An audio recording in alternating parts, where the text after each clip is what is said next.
नमस्कार दोस्तों, मेरा नाम है श्वेता अग्रवाल। तो दोस्तों, अगर आप भी आईबीपीएस क्लर्क 2026 का फॉर्म भरने वाले हो तो फॉर्म भरने से पहले ये वीडियो ज़रूर देख लेना। तो हर साल लाखों कैंडिडेट्स इसका फॉर्म भरते हैं और उसमें से बहुत से बच्चे ऐसे होते हैं जिनको एग्ज़ाम में नहीं बल्कि फॉर्म भरने में प्रॉब्लम होती है। कई बार एक छोटी सी गलती के कारण ही कैंडिडेट्स को बाद में डॉक्यूमेंट वेरिफिकेशन में प्रॉब्लम हो जाती है और कई बार तो ऐसा होता है कि उनका फॉर्म ही रिजेक्ट हो जाता है क्योंकि ऑफिशियल इंस्ट्रक्शंस जो होते हैं वो प्रॉपरली फॉलो नहीं किए जाते हैं। तो हर साल ऐसा होता है कि कई बच्चे ऐसे होते हैं, इनफैक्ट हजारों में या लाखों में बच्चे ऐसे होते हैं जिनका लास्ट में फॉर्म जो होता है वो रिजेक्ट कर दिया जाता है या फिर वो डिस्क्वालीफाई कर दिए जाते हैं डॉक्यूमेंट वेरिफिकेशन की स्टेज में। और उनकी जो पूरी प्रिपरेशन होती है, साल भर की प्रिपरेशन, या कई बार बच्चे एक साल से भी ज़्यादा की प्रिपरेशन कर रहे होते हैं, तो वो सब वेस्ट हो जाती है। तो ऐसे में उन बच्चों के लिए भी बहुत दुख होता है। तो इस वीडियो को आप ज़रूर देखिएगा ताकि गलती से भी आप ये मिस्टेक नहीं करें। तो बच्चों, इस वीडियो में मैं आपको 12 ऐसी कॉमन मिस्टेक्स बताऊंगी जो कि बच्चे जनरली रिपीट करते हैं और इसके साथ साथ मैं आपको ये भी बताऊंगी कि उन मिस्टेक्स को आपको अवॉइड कैसे करना है। और साथ के साथ वीडियो के एंड में आपको एक चेकलिस्ट दी जाएगी जिस चेकलिस्ट को आप रेफर कर सकते हो अपना फॉर्म भरने से पहले, ताकि कोई भी मिस्टेक आपकी नहीं हो। तो चलिए वीडियो को शुरू करते हैं। तो सबसे पहली और सबसे कॉमन मिस्टेक है कि नोटिफिकेशन पढ़े बिना ही फॉर्म भरना। तो ये सबसे कॉमन मिस्टेक है। आजकल स्टूडेंट्स क्या करते हैं कि व्हाट्सएप फॉरवर्ड्स हुए या फिर टेलीग्राम की पोस्ट हुई या फिर अपने फ्रेंड्स की बात मानकर नोटिफिकेशन की एक जिस्ट चेक कर लेते हैं, लेकिन ऑफिशियल नोटिफिकेशन को एक बार भी चेक नहीं करते, उसको प्रॉपरली पढ़ते नहीं हैं और उसे पढ़े बिना ही अपना फॉर्म भर देते हैं।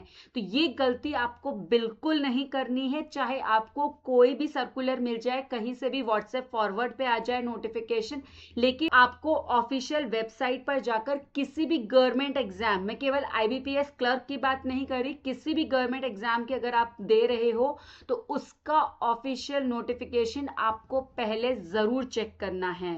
एलिजिबिलिटी, एज, आपकी डॉक्यूमेंट्स क्या क्या रिक्वायर्ड है, फोटो और सिग्नेचर के क्या स्पेसिफिकेशंस है, डिक्लेरेशन क्या चाहिएगी, ये सब कुछ डिटेल्स जो होती हैं वो ऑफिशियल नोटिफिकेशन में ही दी गई होती हैं और ऑफिशियल नोटिफिकेशन में जो लिखा होता है वही फाइनल अथॉरिटी होती है। इसलिए फॉर्म भरने से पहले ऑफिशियल नोटिफिकेशन को जरूर चेक करना है।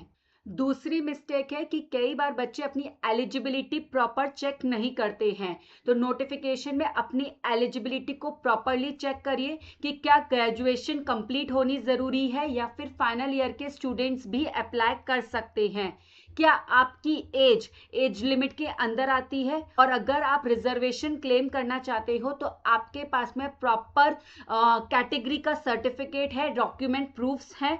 तो ये सब एलिजिबिलिटी आपको डिटेल में चेक करनी है, क्योंकि अगर जरा से भी मिस्टेक हुई तो आप फाइनल राउंड में, डॉक्यूमेंट वेरिफिकेशन राउंड में रिजेक्ट हो सकते हैं।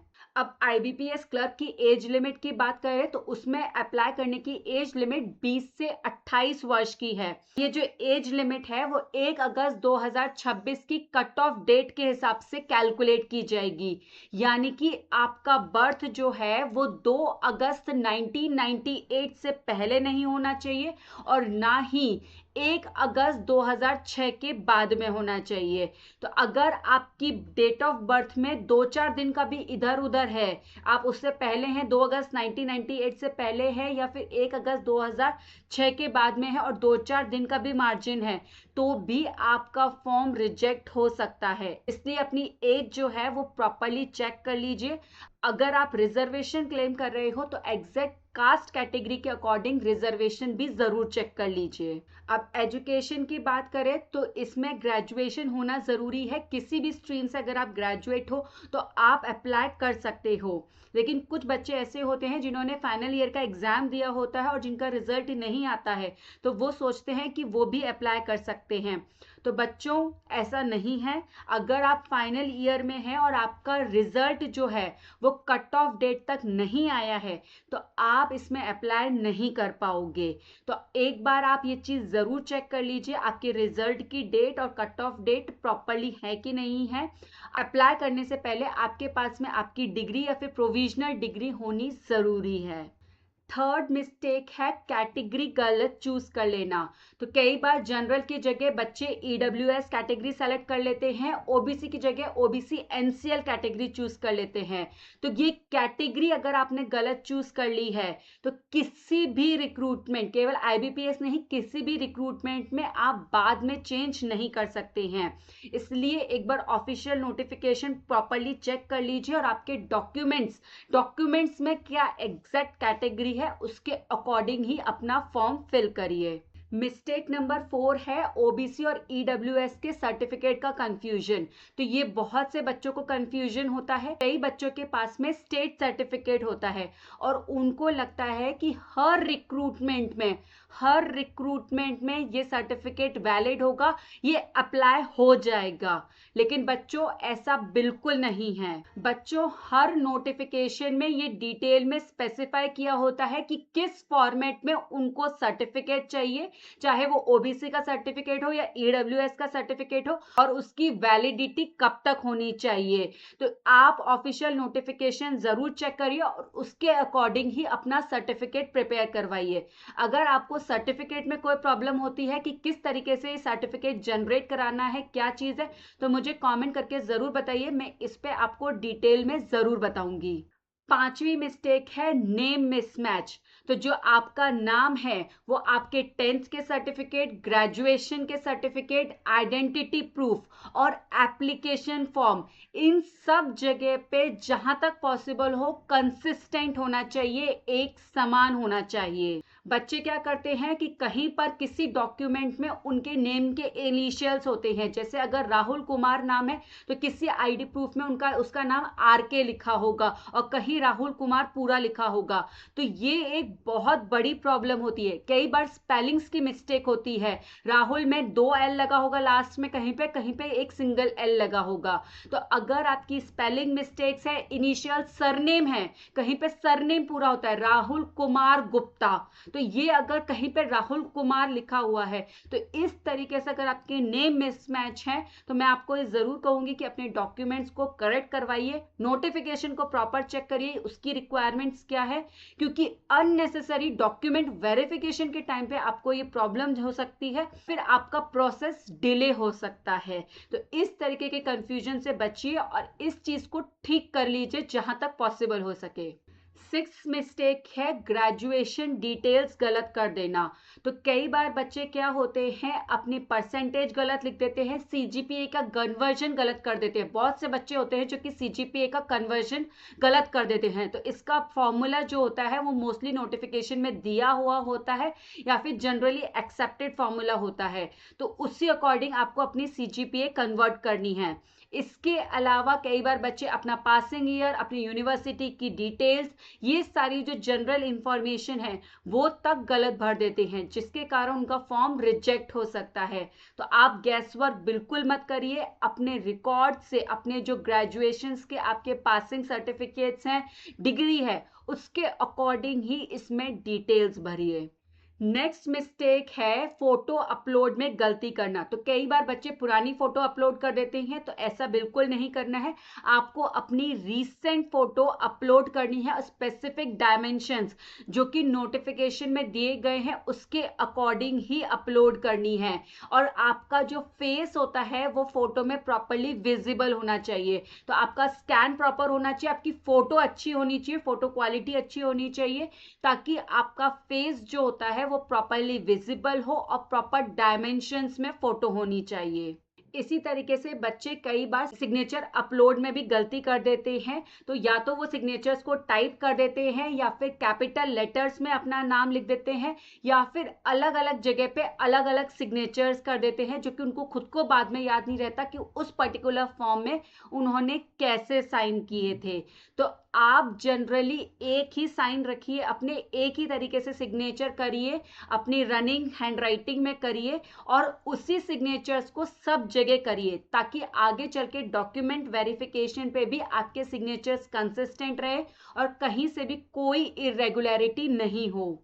इसके अलावा आपका सिग्नेचर क्लियर होना चाहिए, प्रॉपर्ली विजिबल होना चाहिए और ब्लैक इंक में रखेंगे आप। एज पर नोटिफिकेशन जरूर चेक करिएगा, लेकिन मोस्टली ब्लैक इंक में मांगा जाता है, तो उस अकॉर्डिंग आप अपना सिग्नेचर करिए। अब कुछ फॉर्म्स में थंब इंप्रेशन और हैंड रिटन डिक्लेरेशन भी मांगी जाती है, तो इसमें भी बच्चे गलती कर देते हैं। वो पुरानी डिक्लेरेशन जो उन्होंने पहले कभी लिखी होगी किसी और फॉर्म के लिए, वही दोबारा से इधर भी अपलोड कर देते हैं। तो आपको ऐसा नहीं करना है, आपको नोटिफिकेशन में चेक करनी है कि क्या डिक्लेरेशन मांगी गई है और उसको फ्रेश लिख के अपलोड करनी है आपको।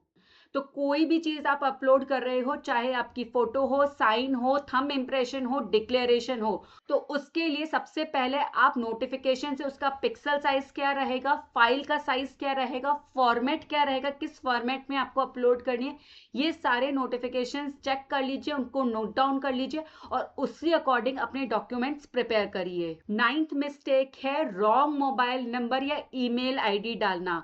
तो एप्लीकेशन फॉर्म भरने के बाद में आपका ओटीपी, आपके एडमिट कार्ड की डिटेल्स, आपका बाद में जो कंफर्मेशन लेटर होगा या फिर मैसेज होगा, वो सब आपके उसी मोबाइल नंबर और ईमेल आईडी पे आएंगे जो कि फॉर्म भरते वक्त आपने सबमिट किए हैं।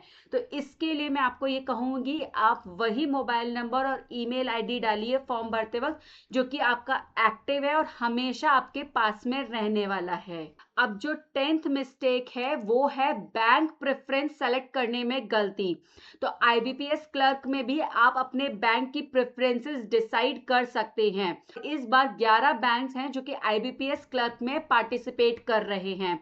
तो इन बैंक्स के प्रेफरेंस डिसाइड करते वक्त भी कई बार ये बच्चे गलती कर देते हैं। वो ये समझते ही नहीं है कि एक बार आपने जो प्रेफरेंस डिसाइड कर ली वो बाद में बदल नहीं सकती है, इसलिए आपको बैंक की प्रेफरेंस बहुत सोच समझ कर डिसाइड करनी है। अगर आपने रैंडम ऑर्डर में कोई भी प्रेफरेंस डाल दी, किसी भी बैंक को किसी भी प्रेफरेंस ऑर्डर में रख लिया, तो आप बाद में ये प्रेफरेंस चेंज नहीं कर सकते हैं। इसलिए आप ये प्रॉपरली चेक करिए कि आप जिस जगह को बिलोंग करते हो, जो आपका होम टाउन है, वहां पे पर्टिकुलर बैंक की कितनी ब्रांचेस हैं, उस बैंक की कितनी वैकेंसीज आई हैं, उस बैंक की कैसी वर्किंग है, क्या रूल्स हैं, किस तरीके का एनवायरनमेंट रहता है। तो इन सब की रिसर्च करिए और उसके बाद ही अपनी प्रेफरेंस डिसाइड करिए। अगर आपको बैंक प्रेफरेंस डिसाइड करने में किसी भी तरीके की परेशानी होती है, आपको ये नहीं समझ में आ रहा है कि किस तरीके से बैंक्स की प्रेफरेंस डिसाइड करें, तो मुझे कमेंट जरूर करिए, मैं इसके बारे में भी आपको जरूर बताऊंगी, वीडियो जरूर बनाऊंगी। अब नेक्स्ट मिस्टेक जो है वो ये है कि बच्चे लास्ट डेट तक का वेट करते हैं। तो लास्ट डेट पे वेबसाइट पे इतना ट्रैफिक हो जाता है कि वेबसाइट हैंडल नहीं कर पाती है। कई बार बच्चों के पेमेंट फेल हो जाते हैं, उनकी फोटोज अपलोड नहीं होती या फिर सेशन ही टाइम आउट हो जाता है। तो मेरी एडवाइस आपके लिए यही है कि लास्ट डेट का वेट मत करिए। लास्ट डेट 21 अगस्त की है, तो आप पहले ही फॉर्म भर दीजिए और लास्ट डेट के कम से कम 4 से 5 दिन पहले तो अपना फॉर्म जरूर भर दीजिए। अगर आपसे कोई गलती हो जाएगी तो आपको करेक्शन की विंडो मिलती है, तो उसमें आप करेक्शन कर सकते हो, लेकिन फॉर्म अपना टाइमली भर दीजिएगा। लास्ट मिस्टेक जो है कि एप्लीकेशन फॉर्म सबमिट करने के बाद में उसका रिकॉर्ड मेंटेन नहीं करना। तो एप्लीकेशन फॉर्म सबमिट करने के बाद में आपको उसके सारे रिकॉर्ड सेव करने हैं। वो एप्लीकेशन फॉर्म डाउनलोड करना है पीडीएफ फॉर्मेट में, एप्लीकेशन का नंबर सेव करके रखना है और साथ में पेमेंट रिसीप्ट भी डाउनलोड करके सेव रखनी है। तो ये सारे रिकॉर्ड्स आपके पास में होने चाहिए फ्यूचर रेफरेंस के लिए। ये हैबिट हमेशा काम आती है। तो कोई भी डॉक्यूमेंट अगर आप भरते हो तो उसका रिकॉर्ड अपने पास में जरूर मेंटेन करके रखिए। तो दोस्तों ये थी कॉमन मिस्टेक्स जो कि जनरली बच्चे करते हैं फॉर्म भरते वक्त। स्क्रीन पे चेकलिस्ट दी गई है जिसको आप चेक कर सकते हो फॉर्म भरते समय में कि ये मिस्टेक्स आपकी नहीं हो रही हैं। इसके अलावा आप किस तरीके से बैंक्स की प्रेफरेंस डिसाइड कर रहे हो मुझे कमेंट में जरूर बताइएगा। अगर इस पे आपको वीडियो चाहिए तो वो भी मुझे जरूर बताइएगा। चलिए मिलते हैं नेक्स्ट वीडियो में एक और ऐसी जानकारी के साथ में। तब तक के लिए नमस्कार।